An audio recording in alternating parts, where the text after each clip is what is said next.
Hi, my name is Robert. Please read the comments in the About section of this video. It has valuable information and updates. My YouTube channel has a disclaimer video that I encourage you to watch. And please like, share, and subscribe. I hope you found what you're looking for. Thank you very much for watching. In this video, I want to share with you my brief experience with this Milwaukee M12 Fuel. It's kind of like a miniature shop vac. It's supposed to have up to 40% more suction than a lot of its competitors. These are the stats on it here. At its max flow, 45 CFMs, whatever that is. If you have the largest battery of the M12 family, it can last up to 14 minutes on high and 26 minutes on low.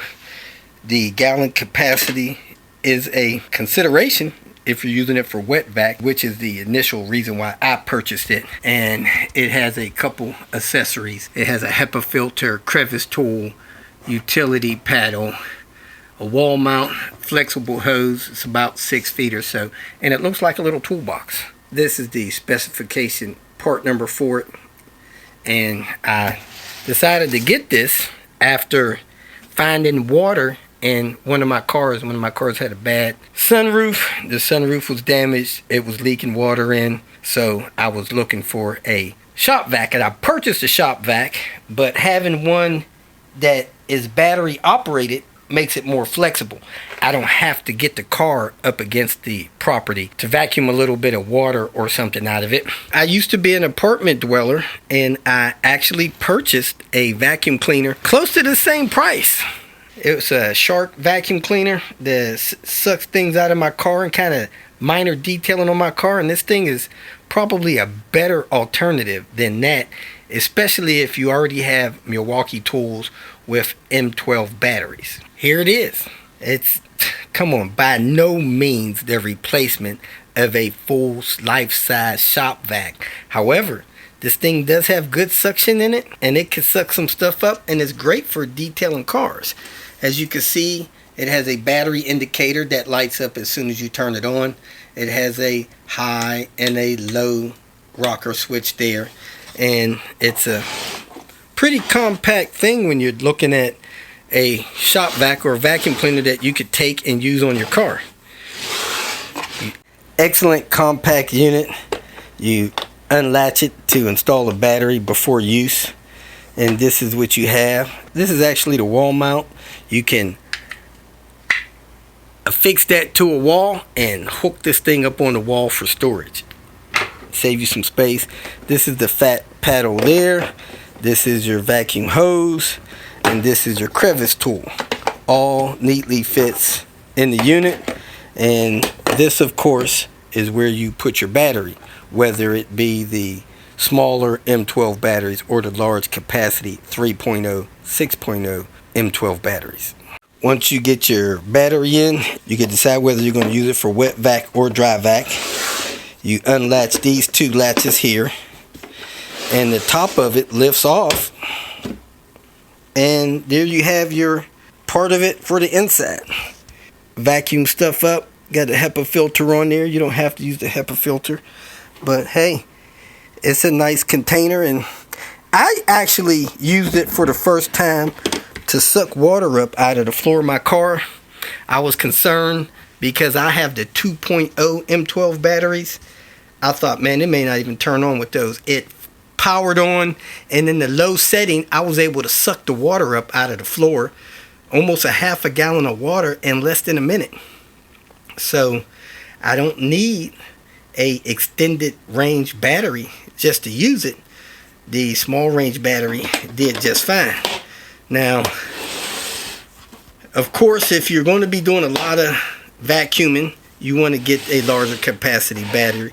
But I have two 2.0 batteries, and I ran this thing probably 10 minutes in all of the vacuuming I did. I vacuumed the water up, I vacuumed a little up out of the floor mat, I vacuumed some dirt up, and I vacuumed up some of the dirt around 3 different cars' engine compartment with those two 2.0 batteries. I like it better than that other portable vacuum cleaner that I had. Once I get a large capacity 6.0 battery, I'll have the long range on it.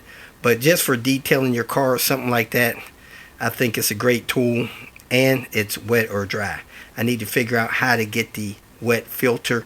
You're supposed to remove that dry HEPA filter whenever you're using it as a wet vac. For what it is, I thought it ran relatively quiet. It did the job I needed it to do pretty quick. Man, I rate this thing a 5 of 5. If you need a portable vacuum cleaner that you don't have to plug in the wall because you're an apartment dweller or just want something mobile, man, this is a great buy. Get you one, man. If you have one of these vacuums and or another portable vacuum, please leave a comment to your experience below. This, I think, is the newest one, being a fuel brushless motor in it, and it's being an M12. So let me know what you think about it or any other experience you have. So here we go. Gonna vacuum Queen Bee out. Before you go into water sucking mode, they want you to remove the filter. So here and on the back, you can remove the filter, and that's your paper filter. They say it is washable. You grab that, you turn it a quarter of a turn, unlock it, and pull it out. So I'm gonna do that, and there's supposed to be a float system under that for wet vacuum. It actually wasn't on properly. This is your float. When that float fills up, it'll stop the machine from sucking up water or liquids, and at that point you're supposed to shut it down. If you let it run with it clogged up like that, it could mess up the motor, they say. So that's how you can hook that up and disconnect that. I believe it's set up for that. You could also hook it up here for an exhaust to blow things, to dry things off, or just have a blow. I'm not sure if this goes both ways. About to find out. It goes that way. Doesn't quite go that way. Goes this way easier. Let me go ahead and latch this on. Now I'm gonna open up the top, put my battery in there, and then I'm gonna turn this thing on, and we'll see how long it lasts. If it lasts 5 minutes, I'll be thrilled. I'm gonna turn it on low first, see if it'll suck up water. If so, I'll use it on low. Then I'll switch it to high to try to dry out the carpet a little bit. Then I'm gonna take the floor mat out and dry it out here in the air. But as you can see, I got a good inch of water in here. Let me turn it on low and get to sucking. I got all battery meters. On low, it sucked that puddle of water up pretty quick. Now I'm gonna remove the floor mat and switch it to high to try to dry this carpet out a little bit. And then I'll go on the other side, see if there's any water on that side. And then I'll set this floor mat out so that it can start drying. See the water starting to pull back up there? It sucked that water right up, even on low.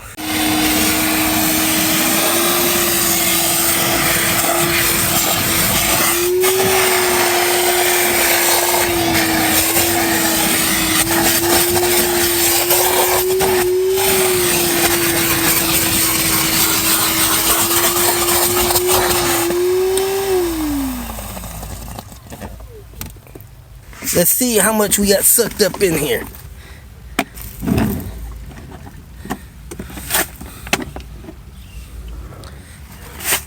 Wow. We got a good inch of water in there. I'm gonna pour that out and turn this thing on high and try to dry this carpet out a little bit. Man, the initial blast, less than a minute. This thing sucked up about a half gallon of water like it wasn't nothing. So let me go ahead and try to get it to dry some of this floor out and go from there. The floor is still wet, but I can't splash any water around. So I don't know if any wet vac will get it any more dry than that. Probably a little drier. So I'm gonna leave this window open, let that dry out a little bit. If I can, I'll get a fan on it and some heat on it later. But I'm gonna take the floor mat out and let that dry out. So that's where we're at. Got it dry some with that Milwaukee Wet Vac Fuel M12. So there we have it. I would say I sucked up 3 quarts of water between the floor and that floor mat. I'm gonna keep it. I think it's a good addition to my little car tools here, my portable tools. So let me scrape as much of this stuff out as I can and vacuum up what I can. This is what I'm left with after pulling all that stuff out and vacuuming. So I think the vacuum cleaner did pretty good. Battery started getting weak on that second car over there, and I think I'm good enough. I don't know if there's a bunch of dirt down in the drains or not, but I guess I'll check. So I got this one cleaned out. Then I came up here and I got this one cleaned out. Got all the stuff picked up out of there, and I vacuumed as much as I could. It's pretty wet. Then I vacuumed all that stuff off the engine. Some of that stuff was compact down in there like sawdust. But I got, I think, enough of it out of there to matter. So I'll check this every few weeks, once a month or something. Thanks for watching. If you feel that this information was useful, please like it and share it with your social media friends. You can subscribe to my channel so that you will get notifications of future videos that I post.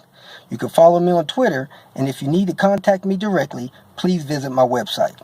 And if you have any questions, leave them below, and someone or myself will reply to them. Again, thank you very much for watching.